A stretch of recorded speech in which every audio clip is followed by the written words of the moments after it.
Tes, tes. Dengaran ya, Pak? Ya, suara udah bagus. Oke. Bapak boleh sambil record kah di situ mana atau nanti ada masalah? Ada.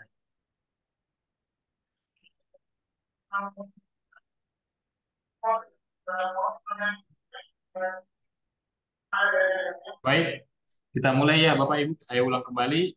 Tadi ada masalah teknis. Baik, Assalamualaikum warahmatullahi wabarakatuh. Ya, Om Salam. Swastiastu. Ya, Bapak,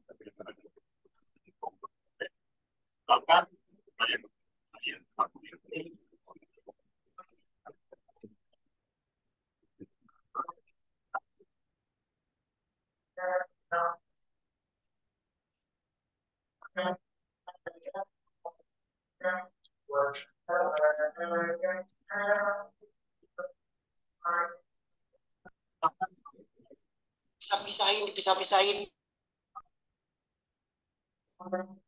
jadi, jadi pengetahuan yang baru, menjadi wawasan buat kita semua tanpa ada yang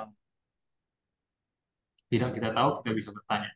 Baik, yang terhormat kepada Bapak Heber Lalu Simbolon, selaku Ketua Umum DPN ITAKI dan APindo, dan yang terhormat kepada Dr. Insinyur Mardiaman, selaku Wakil Ketua Umum sekaligus Ketua Penyelenggara kita, dan yang terhormat kepada Bapak Ishak SM Siregar SD ME MM IPM selaku Konstruksi Manajemen dan narasumber kita pada sore hari ini. Dan yang terhormat dan kepada seluruh partisipan Bapak Ibu yang telah hadir dalam acara ini, terima kasih yang telah hadir. Dengan tema kita sore hari ini adalah important checkpoint dalam pelaksanaan proyek.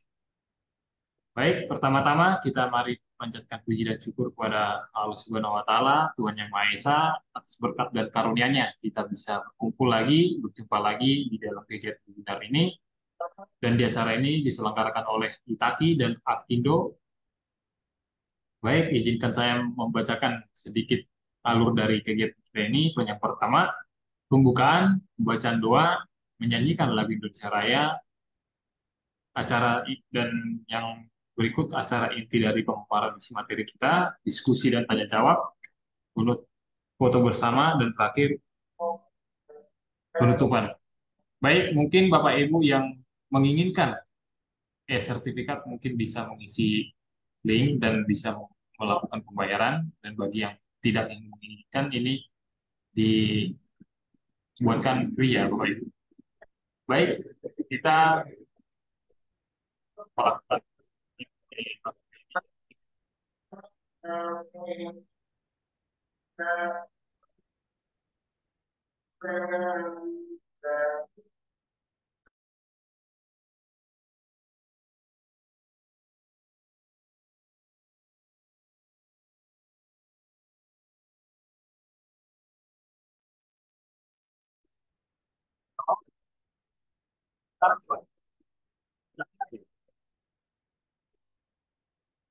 halo guys.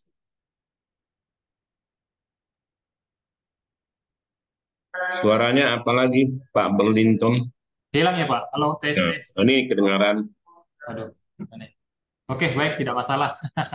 Mempercepat waktu. Berikut, uh, sebelum kita melanjutkan ke acara inti kita, izinkan saya memaparkan isi kurikulum dari narasumber kita, walaupun narasumber kita ini sudah pernah memaparkan isi materinya dan tidak ada salahnya kita untuk perkenalkan lagi.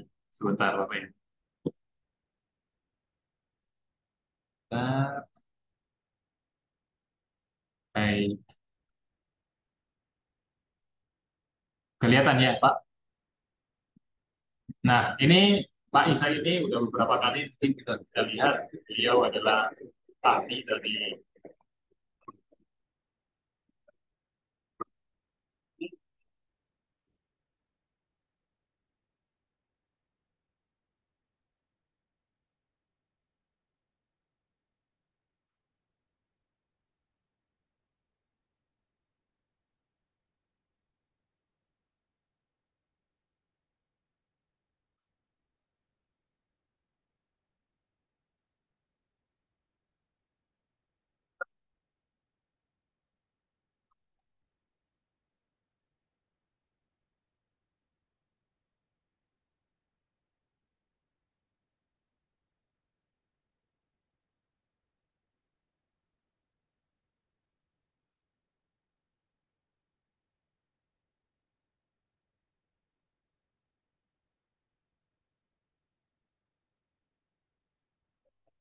jadi kita ahli ya. Dan ini mungkin mempersingkat waktu, kita langsung saja untuk mendengarkan materi yang beliau sampaikan. Silakan Bapak. Baik, selamat sore untuk Bapak dan rekan semuanya yang berada di berbagai tempat.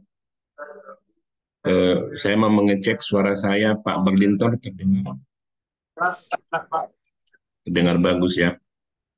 Baik, yang saya hormati Pak Heber Lulus Bolon, SE, ST, MSc sebagai Ketua Umum dari Ikatan Tenaga Ahli Indonesia, kemudian Bapak Sekjen, ya, Pak Sekjen, Pak Teuku Mulahanan ya, mungkin juga mengikuti kegiatan ini. Kemudian Pak Dr. Madiaman, Sarjana Teknik, Magister Teknik, dan IPM. Kemudian rekan-rekan yang ada di dalam kegiatan webinar ini, saya diminta 5 hari yang lalu untuk menyampaikan sharing knowledge apa yang saya dapat sebagai anggota juga ITAKI di dalam forum kita ini untuk menyampaikan materi.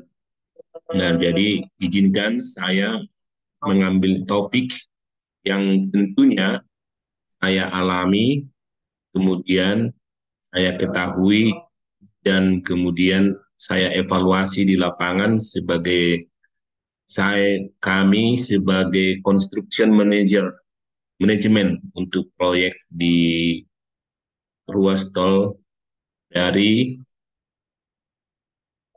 Tebing Tinggi sampai Pematang Siantar.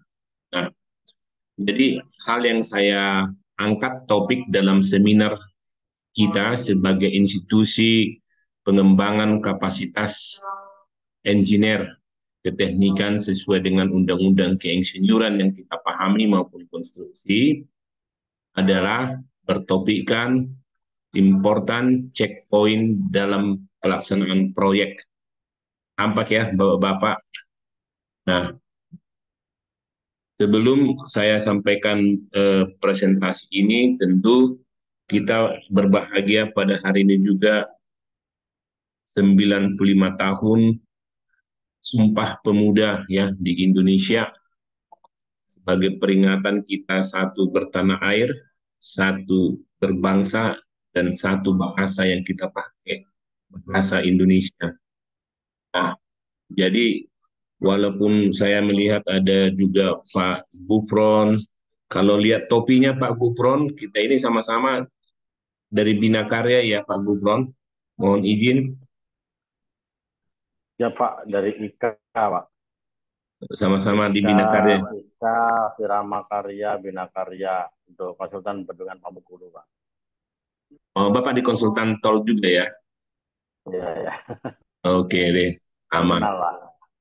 Ya, salam kenal Pak Gufron, saya Isa M. Sregar, mengawal kegiatan proyek di ruas tol Tebing Tinggi ke Pematang Siantar. Jadi saya bersyukur kita bisa berbagi ilmu dan pengetahuan. Nah, baik, materi yang akan saya sampaikan ini adalah dari sisi aspek quality assurance.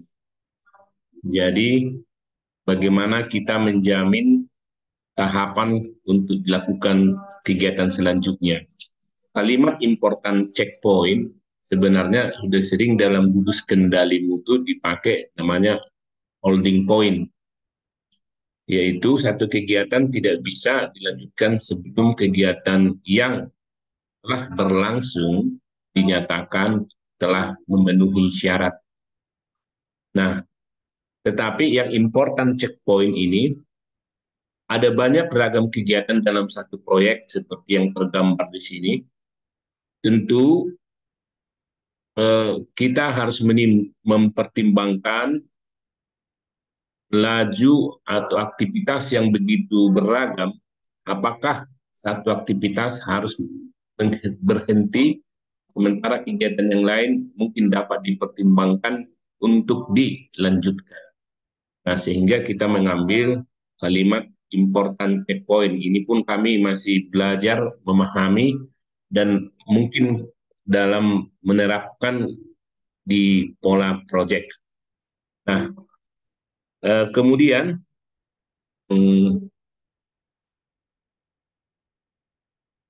outline yang saya sampaikan di sini adalah yaitu project dan substansi ICP, kemudian manfaat ICP, contoh ICP pekerjaan. Nah, jadi banyak pekerjaan di proyek ini yang kita tidak bisa katakan hanya satu ICP. Jadi misalnya di pekerjaan struktur, di pekerjaan perkerasan, di pekerjaan drainage, di pekerjaan tanah, saya mengambil salah satu contoh yaitu di pekerjaan tanah. Nah, jadi ini yang bisa saya sumbangkan dalam forum kali ini, karena kalau kita bahas nanti keseluruhan aspek yang ada di dalam proyek cukup banyak, namun pada prinsipnya kita bisa saling memahami bahwa ada important atau checkpoint yang perlu kita kendalikan, dan masing-masing sequence dari pekerjaan ini sebenarnya memiliki ICP-nya. Nah, kita sama ketahui bahwa proyek dapat didefinisikan sebagai suatu produk yang unik. Artinya dapat berupa komponen baru, peningkatan atau perbaikan pada suatu barang atau item yang baru itu sendiri. Proyek juga dapat didefinisikan sebagai sebuah layanan yang unik untuk melakukan layanan, misalnya untuk mendukung produksi dan distribusi. Kemudian proyek dapat didefinisikan juga sebuah kombinasi yang unik. Proyek juga dapat dikatakan sebagai sebuah hasil yang unik. Jadi proyek itu adalah usaha sementara yang dilakukan untuk menciptakan produk layanan atau hasil yang unik. Jadi dia bersifat sementara, baik terhadap biaya, waktu, dan target. Jadi tidak berlangsung menerus. Itu yang didefinisikan sebagai proyek, sebagai sesuatu yang umum yang kita lakukan. Nah, kemudian fase-fase di proyek itu ada fase yang dimulai dari pengumpulan gagasannya, kemudian fase proyek itu dipisahkan sebagai memisahkan komponen-komponen kegiatan yang akan dilakukan, kemudian fase proyek dibentuk berdasarkan berbagai faktor, yaitu kebutuhan manajemen, sifat proyek, karakteristik unik, unsur proyek. Kemudian yang keempat adalah menggunakan beberapa fase untuk dapat memberikan wawasan yang lebih baik untuk mengelola proyek, memberikan kesempatan untuk menilai kinerja proyek. Nah, baik, selanjutnya kita melihat bahwa siklus hidup dari proyek dan pengembangan adalah mengidentifikasikan proses atau proses yang perlu dilakukan di setiap fase. Jadi menguraikan aktivitas apa yang akan dilakukan, kemudian yang kedua melakukan proses atau proses yang diidentifikasikan dalam fase yang sesuai. Kemudian menyesuaikan berbagai atribut fase, misalnya durasi, kriteria keluaran, dan kriteria masuk. Nah, materi belum dikirim, materi manajemen konstruksi kan. Checkpoint. Kemudian kita proyek yang efektif dan efisien adalah ya Pak D. Tentu kepada pemilik atau owner di mana terpenuhinya harapan terhadap biaya yang dikeluarkan. Kemudian kepada penyedia jasa tentu memberikan keuntungan dan menambah performa penyedia jasa untuk berkompetisi di pasar. Jadi kalau sebuah kontraktor atau konsultan mampu menyelesaikan proyek, tentu ini menjadi keuntungan dalam menambah performa dan kepercayaan dia terhadap pihak lain. Dan yang tidak bisa kita lupakan adalah bahwa adanya proyek juga adalah memberi kepuasan kepada pengguna. dalam hal ini bisa si pemilik atau juga orang lain. Jadi, bahwa proyek yang efektif itu adalah proyek yang sukses, di mana semua pihak diuntungkan, tercapainya target kegiatan dan bermanfaat dan kepuasan dari pengguna. Bapak dan Ibu rekan semuanya, bahwa kalau kita lihat dari proyek kontrak dan substansi kontrak, ya, bahwa proyek diawali dari mulai penunjukan dan penerimaan pekerjaan. Di dalam kontrak akan ada lingkup pekerjaan, kapan pekerjaan itu direncanakan, masa konstruksi, masa pemeliharaan. Kemudian dalam kontrak juga apa yang menjadi hierarki atau dasar pelaksanaannya. Dalam kontrak juga akan ada hari kalender dan sebagainya, hak kewajiban para pihak, jangka waktu, jaminan-jaminan, dan sebagainya. Kemudian di dalam dasar pelaksanaan itu, maka ada adendum kontrak atau kontrak, kemudian berita acara yang berkaitan dengan proses pengadaan, kemudian kerangka acuan pelaksanaan, ketentuan umum kontrak, spesifikasi khusus, spesifikasi umum, kriteria desain, pedoman keselamatan dan kesehatan kerja, dokumen penawaran yang diajukan oleh pihak kedua, ada surat penawaran, daftar kuantitas, dan sebagainya, sebagai substansi daripada kontrak. Jadi kontrak adalah ikatan perjanjian antara pemilik atau owner dengan penyedia jasa. Nah, di dalam hal tersebut sudah tertera namanya spesifikasi umum, spesifikasi khusus, maupun ketentuan umum kontrak. Dan inilah yang nanti akan sebagai menginspirasi munculnya yaitu important checkpoint. Nah, sebagaimana kita ketahui bahwa peristiwa dan masalah dalam proyek sering di mana biaya habis, fisik tidak tercapai, kemudian konstruksinya bermasalah, kemudian juga mengalami kerusakan setelah operasi, kemudian kesalahan dalam pelaksanaan. Tentu hal-hal ini membuat proyek itu dikatakan menjadi tidak sukses.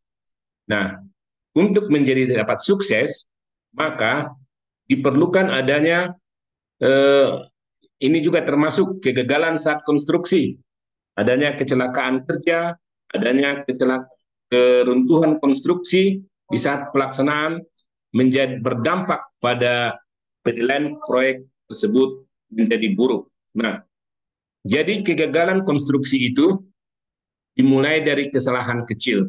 Kalau kita lihat dari peristiwanya, kecuali kalau memang itu ada semacam gempa bumi atau perang. Nah, tapi kegagalan konstruksi yang normal berjalan pasti dimulai dari kesalahan yang kecil, di mana ada 3 pihak, yaitu owner, kontraktor, dan konsultan yang saling berkaitan dalam bekerja. Owner sebagai pemilik, kontraktor sebagai pelaksana, dan konsultan sebagai perpanjangan dari owner dalam memberi jasa konsultasi. Nah, mengapa bisa terjadi kesalahan kecil menjadi berdampak besar? Yaitu belum berjalannya peran yang optimal dan bertanggung jawab dari masing-masing pihak. Bisa saja owner kurang memperhatikan apa yang menjadi isi dari dokumen kontrak sehingga meminta sesuatu yang tidak ada tertuang dalam kontrak. Demikian juga konsultan. Konsultan bisa lalai atau abai. Ya. Dia bisa lalai di mana dia tidak melakukan perannya atau abai, dia tidak mengindahkan aturan. Ini baik kepada kontraktor maupun kepada konsultan. Nah, kemudian dari proses kegagalan, kemudian kegagalan konstruksi ya, dari dimulai yang dari kecil tersebut, maka kegagalan pekerjaan konstruksi adalah hasil pekerjaan yang tidak sesuai dengan spesifikasi pekerjaan. Jadi dalam konstruksi ini kita sebut yaitu di mana bahwa kegagalan itu adalah ketidaksesuaian. Nah, di sini ketidaksesuaian sebagaimana disepakati dalam kontrak kerja konstruksi maupun keseluruhan akibat kesalahan pengguna jasa maupun penyedia jasa. Nah, untuk mengurangi kegagalan ini, maka diperlukan namanya important checkpoint.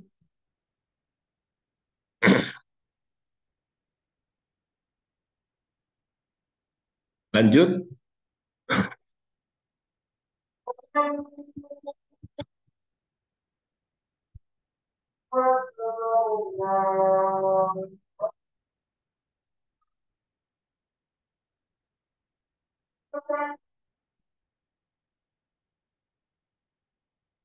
Bentar ya Bapak ya, ada kendala ini di laptop saya.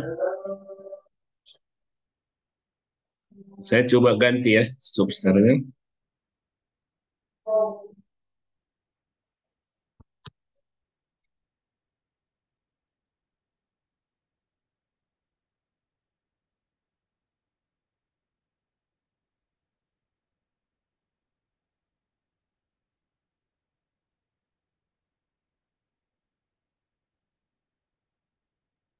Nah, dari important checkpoint ini adalah bagaimana kita melakukan pencegahan kesalahan awal yang kita sebut dengan preventif.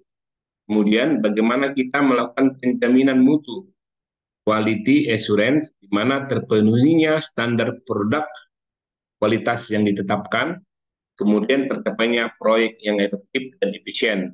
Itulah manfaat dari adanya important checkpoint. Nah,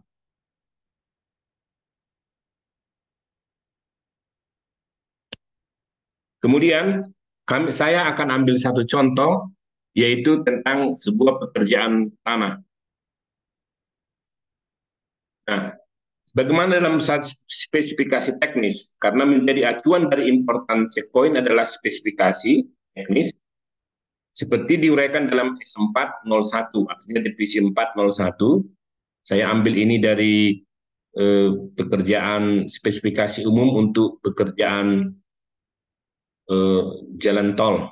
Itu pekerjaan tanah meliputi segala pekerjaan penggalian, pemuatan, pengangkutan, dan penempatan atau pembuangan tanah atau batu material lainnya dari atau ke badan jalan atau sekitarnya untuk membuat badan jalan, saluran air, paret, untuk memindahkan material tak terpakai, pemindahan tanah longsor yang semua sesuai dengan garis ketinggian penampang melintang yang tampak dalam gambar atau ditentukan oleh konsultan pengawas. Isi dari S401 secara umum demikian. Jadi dia hanya mengamanatkan adanya proses penggalian, pemuatan, pengangkutan, penempatan, pembuangan tanah atau batu material lainnya. Jadi belum spesifik apa yang menjadi hal poin yang akan dikunci ya untuk dalam setiap tahapan kegiatan. Kemudian contoh untuk galian S402. Seluruh material galian yang memenuhi syarat yang digali dalam batas dan lingkup proyek, kecuali bila ada ketentuan lain, harus digunakan seefektif mungkin untuk membentuk timbunan badan jalan atau embankment. Material yang berlebihan dari kebutuhan atau material yang secara tertulis dinyatakan tidak memenuhi syarat oleh konsultan pengawas harus dipindahkan oleh kontraktor keluar ruangan milik jalan. Nah, dari sinilah nanti kita akan membentuk important checkpoint, yaitu pokok-pokok yang penting untuk dinilai sebelum satu kegiatan itu nanti dilanjutkan. Nah, kalau kita lihat bagian-bagian pekerjaan tanah, ada galian biasa untuk timbunan, galian biasa untuk dibuang, dan selanjutnya sebagaimana yang di dalam spesifikasi teknis. Nah, kemudian kalau kita lihat dari sini, ya, dari penjelasan misalnya galian biasa untuk timbunan dari spesifikasi, kemudian kita turunkan kepada membentuk flowchart pekerjaan seperti sini, yaitu pekerjaan galian, yaitu start dimulai, galian tentu dimulai dengan land clearing. Dari land clearing, kemudian diteruskan ke menentukan titik elevasi galian rencana, kemudian ada data ukur, shop drawing, kemudian pengecekan lokasi galian, kemudian penggalian dibuang ke disposal, penggalian dan hauling. Nah, di sini pada titik di sini ada namanya titik CBR. Kalau pada waktu galian kita tidak menemukan bahwa CBR-nya lebih besar dari 6%, ini akan dilakukan replace. Nah, inilah yang disebut nanti menjadi titik important checkpoint dari uraian spesifikasi teknis.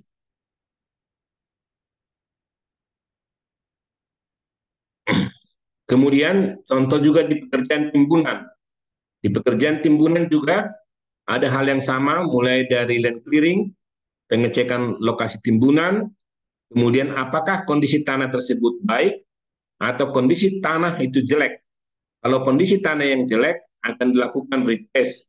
Nah, kemudian kalau kondisi tanah baik akan dilakukan persiapan lahan timbunan, kemudian pemadatan tanah dasar, lalu kemudian dilakukan DCP, lalu kembali ke checkpointnya yaitu CBR harus lebih besar dari 6 untuk sebuah timbunan pekerjaan jalan. Nah, selanjutnya, nah, terkait dengan pekerjaan tanah tersebut, maka kalau kita lihat dari alur yang berjalan, ada namanya aspek legalitas, ya, aspek legalitas ICP-nya itu khususnya tanah yang bersumber dari luar atau common borrow material. Kemudian harus ada izin usaha pertambangan. ICP yang berikut dengan pekerjaan tanah adalah data soil dan investigation.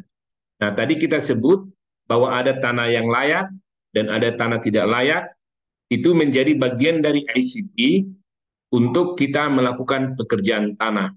Kemudian dari metode pelaksanaan harus ada data ukur dan subdrawing, kemudian tata cara.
Sebentar ya Bapak Ibu,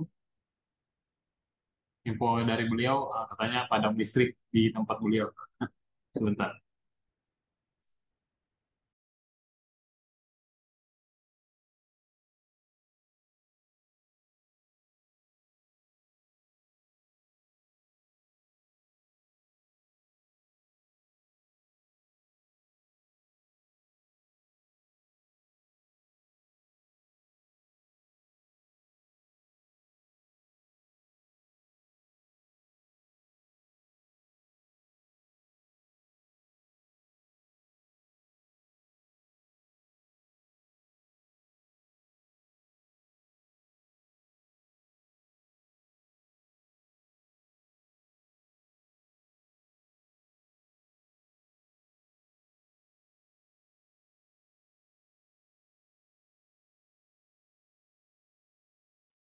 Mohon bersabar ya Bapak Ibu. Beliau lagi berusaha untuk bisa gabung lagi.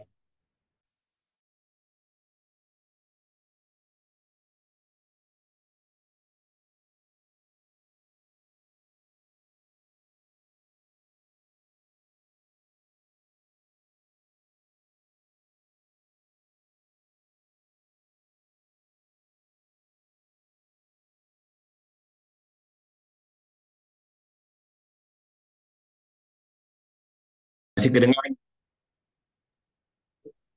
Pak Berlinta masih kedengaran ya?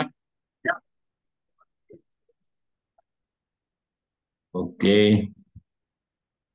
posisikan.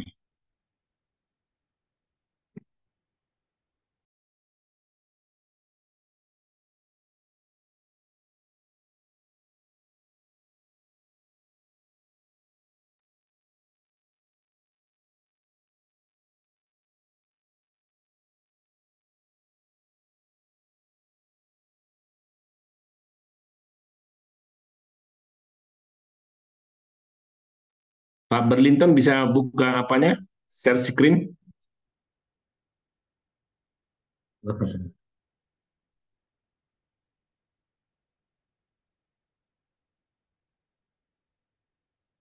Saya udah buat Bapak, silakan. Oke, oke. Masih notif.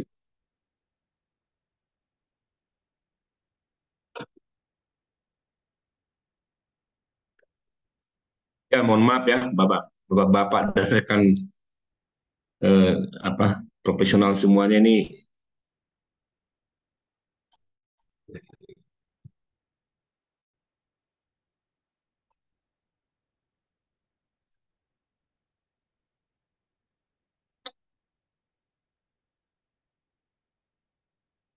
Baik, tadi kita sudah sampai pada bagian ini, aspek ICP dalam pekerjaan tanah, di mana ada namanya aspek legalitas.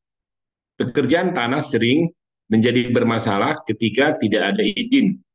Nah, di mana kuari yang dimaksud yang khususnya yang dari luar belum memiliki izin usaha pertambangan, baik eksplorasi maupun produksinya. Kemudian, ICP yang perlu diperhatikan adalah data tanah dan hasil investigasi, yaitu dilakukannya pengujian di laboratorium independen dan pemenuhan terhadap spesifikasi.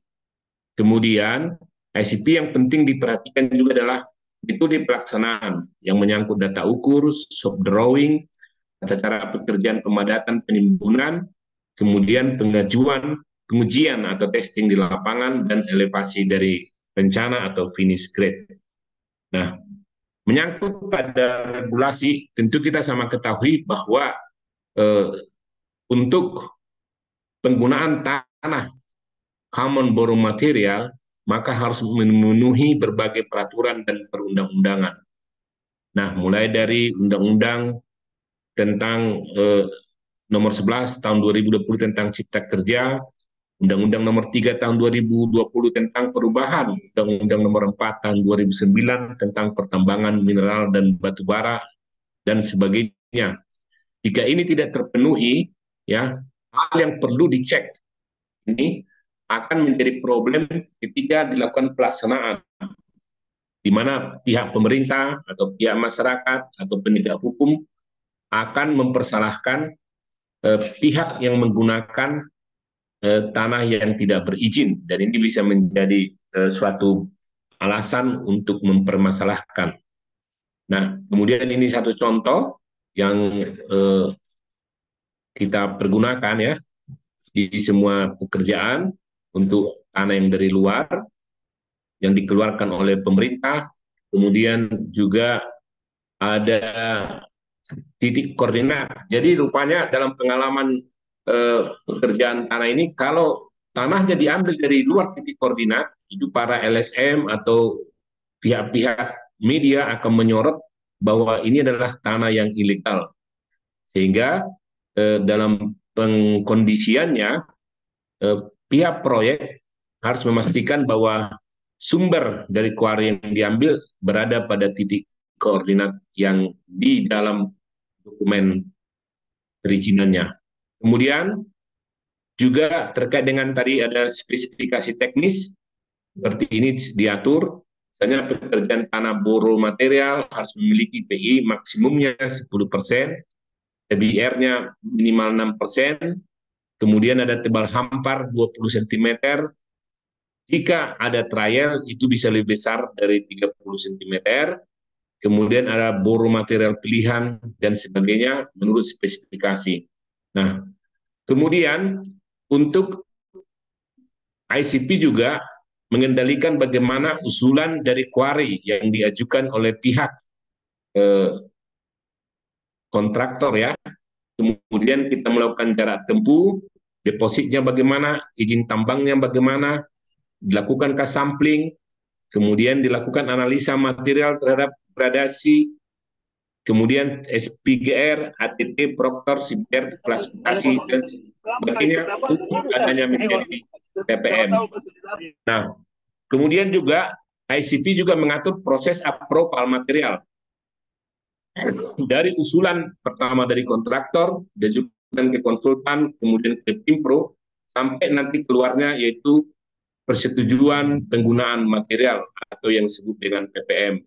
Saya mencontohkan di sini ada satu PPM yang di mana di sini nama material, lokasinya di mana, propertisnya, kemudian bagaimana hasil pengujian sehingga ini bisa digunakan. Nah, dalam pelaksanaannya bahwa praktek yang baik akan menjadi rujukan dalam penyusunan ICP. Nah, di lapangan, kadang dalam pekerjaan tanah timbunan, ini yang namanya patok layer, ini kadang hampir ada yang abai. Nah, jadi kalau di dalam hasil trial embankment-nya, misalnya ada 30 cm, maka layernya harus ditimbun per 30 cm, tidak bisa langsung per 1 meter. Itu adalah untuk mendapatkan tadi spesifikasi dan untuk sebagai rujukan bagi melanjutkan pekerjaan seterusnya. Nah, ini satu contoh di mana ada sebuah dadu-dadu ditempatkan di lapangan. Ketika di layar, para ketika hauling, para pekerja dan bulldozer misalnya meratakan tanah sudah tahu berapa tinggi yang harus dihampar. Kemudian trial embankment ini juga harus dilakukan sebagai juga ICP, di mana untuk mendapatkan kapasitas kinerja dari alat terhadap timbunan, kepadatan timbunan lapangan dengan laboratorium. Nah, di sini juga ada kegiatan kepadatan tes yang harus dilakukan setiap layernya. Nah, jadi ICP mengatur, yang kami perankan adalah setiap layer harus dilakukan pengujian senkon maupun pengujian terhadap density. Nah, kemudian pada di layar terakhir ya dilakukan juga tes density dan profiling, yaitu uji kekuatan tanah ini terhadap beban truk yang lewat. Nah, jadi inilah model-model yang coba kita kembangkan di lapangan, dari yaitu ICP pengawasan pekerjaan galian. Misalnya seperti di sini, pekerjaan galian.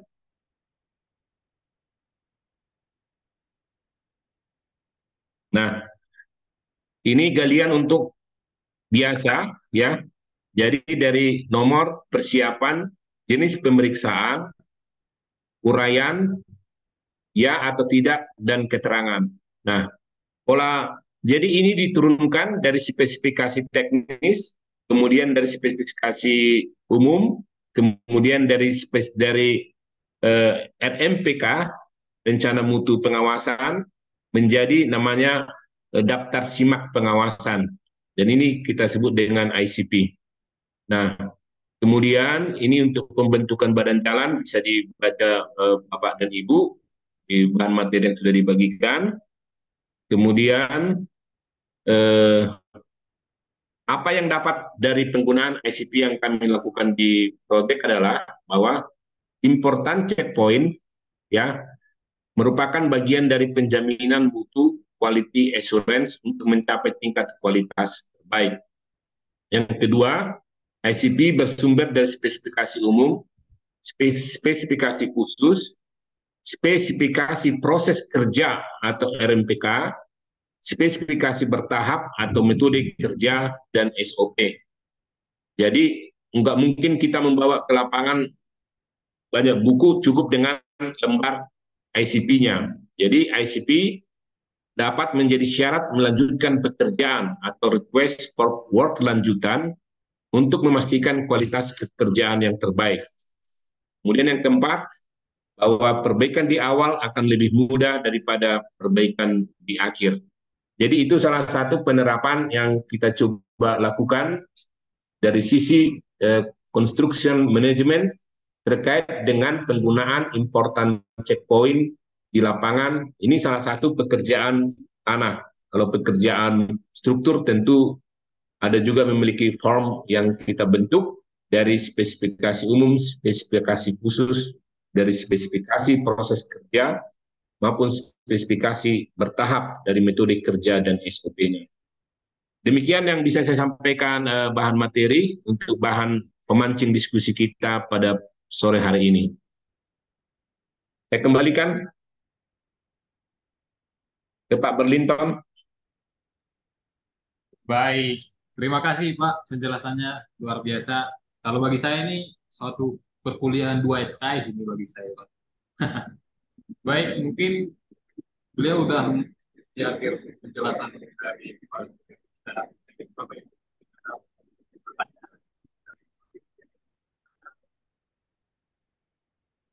Mungkin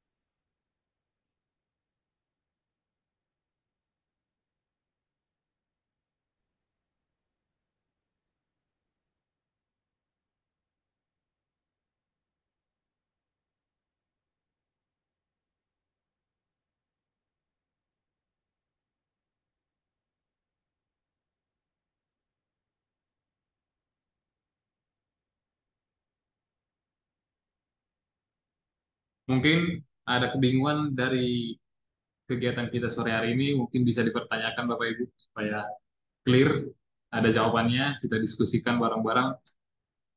Dan di sini saya sebagai mahasiswa ini luar biasa, 2 SKS ini, 2 sampai 3 SKS bagi saya. Silakan Bapak Ibu.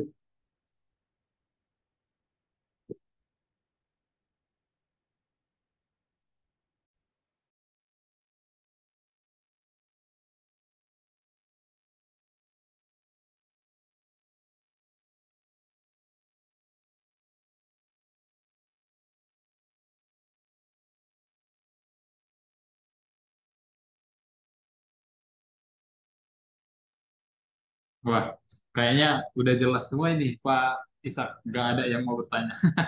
Udah luar biasa, berarti penjelasan Bapak dari awal. Bagaimana? Mungkin suaranya yang apa tadi? Ada Pak apa tadi? Salam saya juga kepada Ibu Indri Asia Indri Saria. Iya, Indrisari. Ada Beliau tadi katanya Pak lagi ngajar tuh, Pak. mengajar ya, ya Pak. Abang Anda Pak Sarkowi Mansur tadi, saya juga Pak ingin mendapat Syarwi. feedback dari beliau.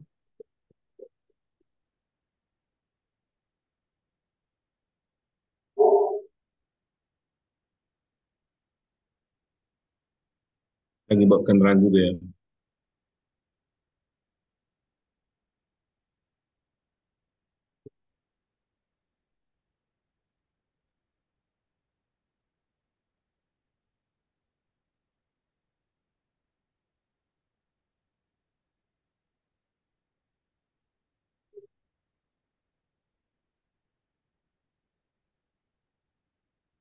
Bahkan bahwa sebenarnya berbagai proyek juga menerapkan eh, apa model-model pengendalian mutu secara bertahap. Ada yang disebut dengan holding point. Eh, ada juga yang disebut dengan apa pengecekan berkala tahapan. Kalau di ini memang ada juga pengembangan dari important checkpoint. Jadi semuanya sebenarnya tujuannya bagaimana tahapan proses dan eh, kesalahan yang kecil itu bisa dilakukan perbaikan sebelum tahapan selanjutnya bisa dilakukan hingga tidak terjadi permasalahan seperti misalnya sudah jalan sudah timbunan sudah top subgrade tiba-tiba terjadi longsor. Nah, ini kan menjadi pertanyaan. Berarti ada sesuatu yang tidak dilakukan pengecekan pokok. Mungkinkah ada kesalahan timbunannya itu terlalu tinggi atau pengambilan data yang tidak diverifikasi. Jadi itu yang kita sebut dengan tadi kekacauan bisa diproyek karena ada unsur kelalaian atau abai. Lalai artinya dia tahu, tapi dia tidak lakukan. Nah, abai sama sekali eh, menyingkirkan hal yang harus dikerjakan. Nah, itu yang kita sampaikan dalam forum ini. Pentingnya important checkpoint dalam setiap ritme kegiatan proyek untuk mengurangi kerugian, kemudian juga permasalahan ke depannya saat proyek telah selesai. Itu yang bisa mungkin saya tambahkan sebagai pemicu diskusi kita di sore hari ini, Pak Berlinton sebagai moderator. Baik, Pak. Sepertinya tidak ada yang mau bertanya. Ya, barangkali karena sambil banyak aktivitas ya. Tapi saya senang bahwa Itaki memberi kita ruang untuk saling membagi pengetahuan kita kelompok profesional. Demikian mungkin yang bisa saya sampaikan.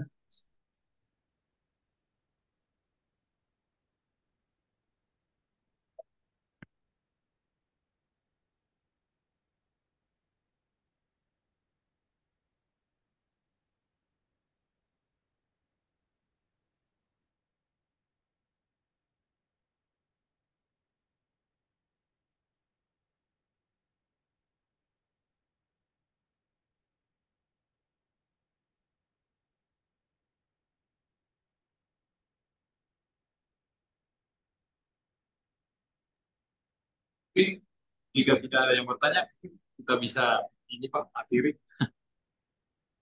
Mungkin banyak kegiatan mungkin sambil Zoom tidak bisa bertanya barangkali. Ya, Pak Berlinton.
Kita akhiri saja atau bagaimana? Sepertinya lagi pada sibuk juga.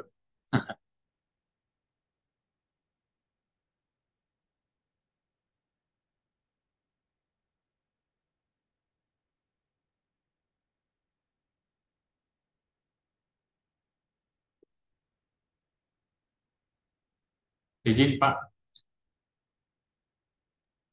Ya, Pak Berlinton.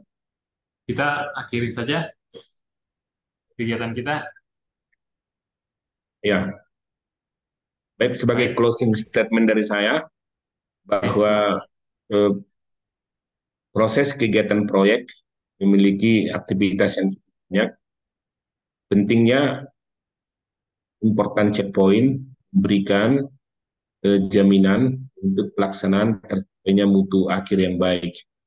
Nah, mudah-mudahan dengan materi yang tak seberapa ini, dari pengalaman yang saya jalanin, dapat memberi sumbangsih kecil kepada kita semua yang tergabung dalam Itaki, di mana sebagai lembaga wadah sharing kita sebagai sesama profesional.